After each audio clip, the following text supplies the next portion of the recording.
Eu sou Manuel Carvalho e este é o P24. Donald Trump assusta a América com o caos enquanto fica cada vez mais rico. President Donald Trump's meme coin rose over 60% on Wednesday after announcing the most exclusive invitation in the world, offering the top 220 buyers of TRUMP a private dinner with the president on May 22nd. Quer ir jantar com o homem mais poderoso do mundo no próximo dia 22 de maio, no seu clube de golfe exclusivo, seguido do direito de uma visita à Casa Branca? Na internet, Donald Trump deixava instruções muito claras aos candidatos. Digam ao presidente quantos criptomemes com o seu nome e com o nome da sua mulher têm na vossa carteira. Como seria de esperar, o anúncio levou a uma corrida aos criptomemes de Trump e Melania, que num só dia valorizaram 60%. Quem ganhou com a cedência da imagem do poder político democrático à negociata? Donald Trump, claro está. Durante as barafundas com as tarifas, com as perseguições a juízes ou a jornalistas, as ameaças da anexação do Canadá ou da Groenlândia, não houve grande oportunidade para escrutinar o conflito de interesses entre o exercício presidencial e o negócio privado dos Trump. Nos últimos dias, as poucas vozes independentes que restam na América, em especial o The New York Times, começaram a divulgar as suas investigações sobre os negócios dos Trump com as criptomoedas. Como ele exigia compras antecipadas dos seus tokens da World Liberty Financial a parceiros externos para influenciar a procura. Como usava o seu nome para os convencer. E agora, como usa a sua função e a sua residência oficial de presidente para valorizar os seus criptomemes. Já sabia que o estatuto especial de Elon Musk, que ao contrário dos funcionários públicos, não está impedido de tomar decisões em áreas nas quais tem interesses financeiros privados, era a prova do caminho dos Estados Unidos em direção a um Estado oligárquico, quando não cleptocrático. Os negócios da SpaceX ou a transformação da rede X em órgão oficial da comunicação do governo são preocupantes. Mas o que acontece com as criptomoedas da família Trump é escandaloso. Porque, ao contrário dos seus investimentos e do uso do simbolismo das funções presidenciais para aumentar o valor dos seus ativos pessoais ou familiares, Trump lançou, ao mesmo tempo, um plano para acabar com todas as instâncias de supervisão e controlo das criptomoedas. Ou seja, limpou o caminho para o seu próprio enriquecimento. Saber como isto era possível na América, o país que até bem pouco tempo era admirado pelos democratas por causa dos seus freios e contrafreios do poder, exige esforço.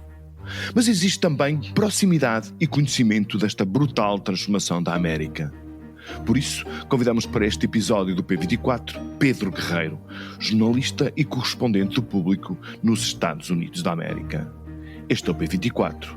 O seu dia começa aqui. Pedro, muito obrigado por vires ao P24. Nos últimos dias chegaram ao conhecimento dos americanos e de todo o mundo notícias sobre criptomoedas, de criptomemes do presidente Trump. Isso tornou-se um ponto incontornável do debate público na América destes dias? Diria que infelizmente não. Em primeiro lugar porque há uma avalanche de histórias, de escândalos e de controvérsias, e este é apenas mais um, mas tem de facto uma enorme gravidade, e eu passo a explicar, se me permitires.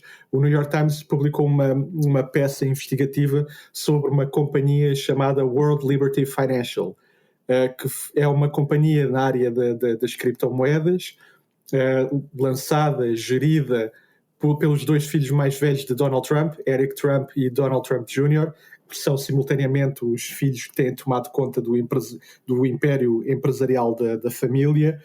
E qual é o problema aqui da World Liberty Financial? O modelo de negócio desta empresa, na área das criptomoedas, para além da venda direta de criptomoedas ao mercado, a investidores particulares, tem aqui um modelo de negócio muito duvidoso, que é de abordar outras empresas do setor, propor-lhes que comprem os seus ativos financeiros, e em troca a World Liberty também faz o investimento nessas empresas para sinalizar ao mercado, e esta é que é a questão, sinalizar ao mercado que uma empresa do universo da família Trump está a dar ali um voto de confiança a estas pequenas empresas. E não só há este conflito direto de uma venda de patrocínio presidencial a uma empresa, depois há aqui questões muito complicadas. Por exemplo, Dá-se aqui o exemplo, que por acaso até passa em Lisboa.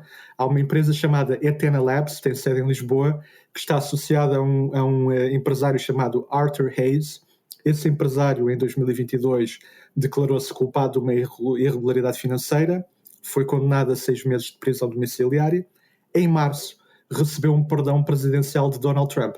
Ora, a World Liberty Financial terá investido $5 milhões na Etena Labs, sugerindo que a Etena Labs também poderá ter investido na World Liberty dentro deste modelo de negócio de patrocínio cruzado. E não é o único caso em que há uma suspeita de um...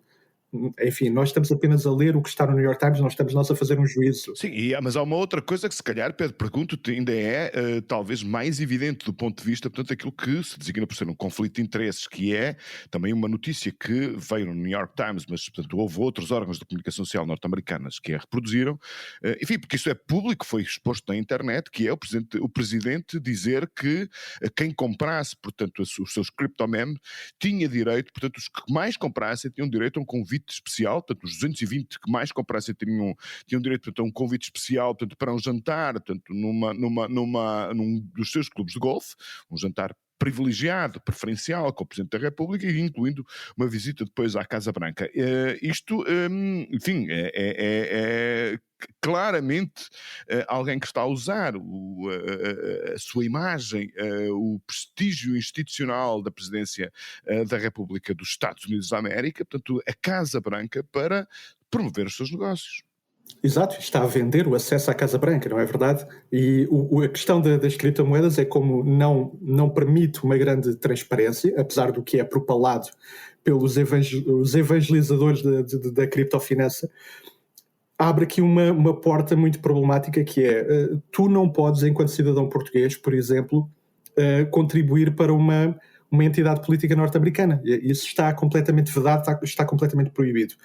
No entanto, sabemos que várias dessas compras da criptomoeda, o crypto-meme associado a Donald Trump e outros familiares de Trump, foram feitos a partir do exterior. Portanto, neste momento, há cidadãos estrangeiros e investidores estrangeiros a comprarem acesso a Donald Trump, a investirem nas suas causas políticas e nas suas plataformas de ação política.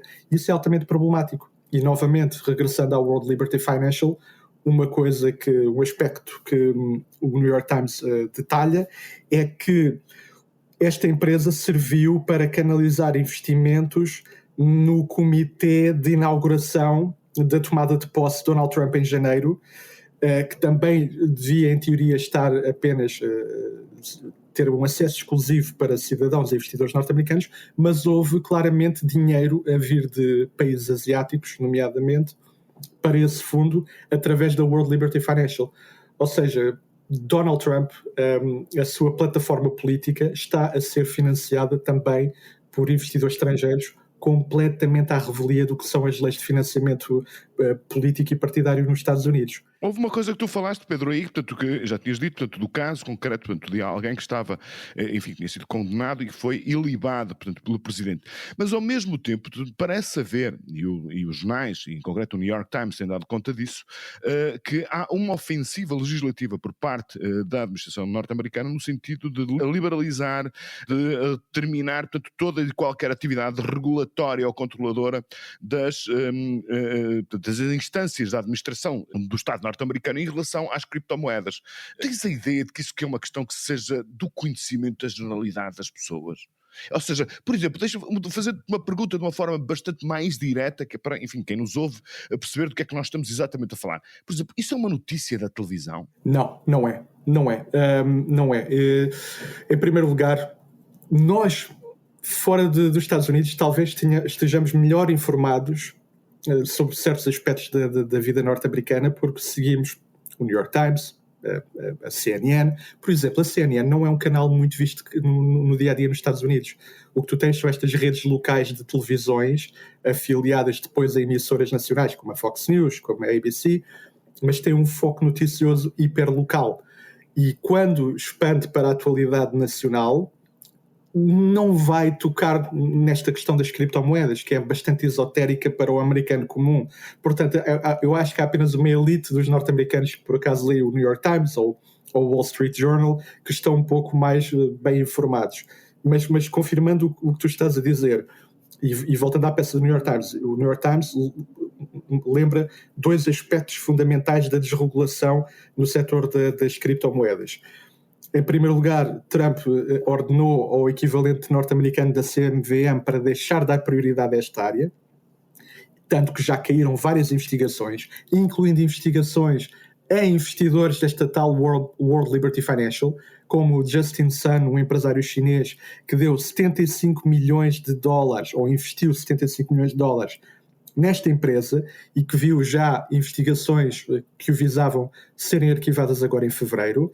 Por outro lado, havia toda uma task force dentro do Departamento de Justiça, que é o equivalente ao Ministério Público nos Estados Unidos, que foi também desmantelada e que se focava no crime associado à criptofinança. Portanto, sim, há uma total desregulação, um fim de uma supervisão e uma abdicação do próprio poder judicial relativamente a esta área. E obviamente há um benefício de todo o investimento nesta área direto canalizado para a família Trump. Ainda outro caso concreto de conflito de interesse. Um dos ativos financeiros que esta tal World Liberty Financial detém em maior número é uma criptomoeda chamada Ether. O Ether é uma das criptomoedas que se fala que possam vir a integrar uma espécie de fundo soberano de criptomoedas que Donald Trump tem defendido. Portanto, Donald Trump é ao mesmo tempo investidor nas criptomoedas, um operador de mercado através dos seus filhos e dos seus associados, e por outro lado ele é o regulador. Portanto, há aqui um conflito de interesse que é bastante flagrante. Sim, isso ninguém tem dúvidas sobre isso. Agora, e tu já tocaste isso aí ao de leve, e eu gostava de saber se é possível que esta mistura entre a função presidencial e o lucro privado acabe nos tribunais, ou seja, o Ministério, não haverá um procurador, o que é que te parece? Não haverá um procurador que decida, portanto, investigar isto a fundo? Eu acho que é mais realista que aconteça algum tipo de ação a nível do Congresso, dos comitês do Congresso, e que isso tenha mais um efeito político do que propriamente um efeito penal, não é? Eu acho que enquanto Trump se mantiver na presidência, não há perspectiva nenhuma de que algum destes negócios seja verdadeiramente escrutinado, para além de Trump gozar neste momento de uma imunidade presidencial que foi afirmada ou reafirmada pelo Supremo Tribunal dos Estados Unidos ainda antes da tomada de posse. Portanto, não vejo aí nenhuma probabilidade disto acontecer. O Departamento de Justiça está completamente na mão de Donald Trump, órgãos de investigação como o FBI também. Não vejo possibilidade nenhuma disto vir a acontecer, mesmo que nasça de iniciativa de algum juiz federal, algum procurador federal ou estadual. Tudo isso acabará por ser bloqueado nas instâncias superiores. Portanto, o bar está aberto nos Estados Unidos neste momento. Já podemos dizer, portanto, que a separação de poderes acabou nos Estados Unidos? Sim, eu diria que sim, e que o chavão da crise constitucional, que é reiteradamente repetido na imprensa norte-americana, deixa de ser um cenário teórico e é algo que os Estados Unidos estão a viver neste momento.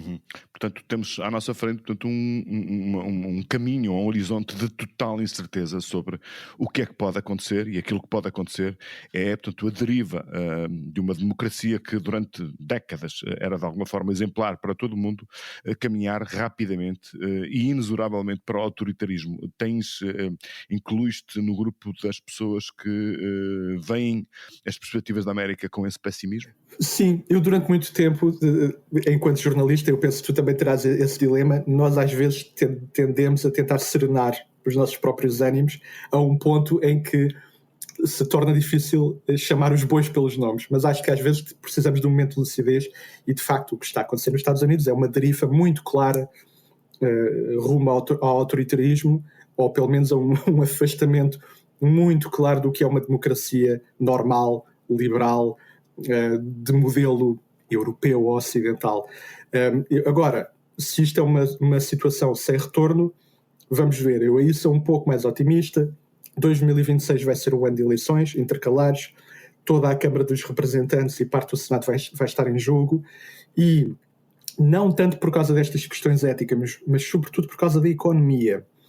Se a popularidade de Donald Trump continuar a cair, se continuar a haver sinais de que os republicanos estão a ter problemas de performance eleitoral, e isso já tem sido visível em várias pequenas eleições locais, 2026 pode ser o ano em que o Partido Democrata retoma o controlo do Congresso e a partir daí começa a condicionar progressivamente a ação política de Donald Trump, do governo, e aí talvez de facto possa haver alguma perspectiva de maior escrutínio e regulação do que o governo fizer até ao final do seu mandato. Agora, isto é um cenário francamente otimista.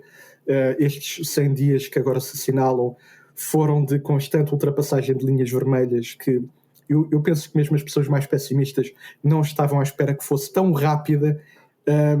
Portanto, não sabemos onde é que vamos estar daqui a 200 dias, ou daqui a 1 ano, ou 2, ou 3, ou 4. Muito bem. Pedro Guerreiro, correspondente do Público nos Estados Unidos, muito obrigado por teres vindo ao P24. Obrigado. O que será que me dá quando cruzam meus olhos com o seu olhar?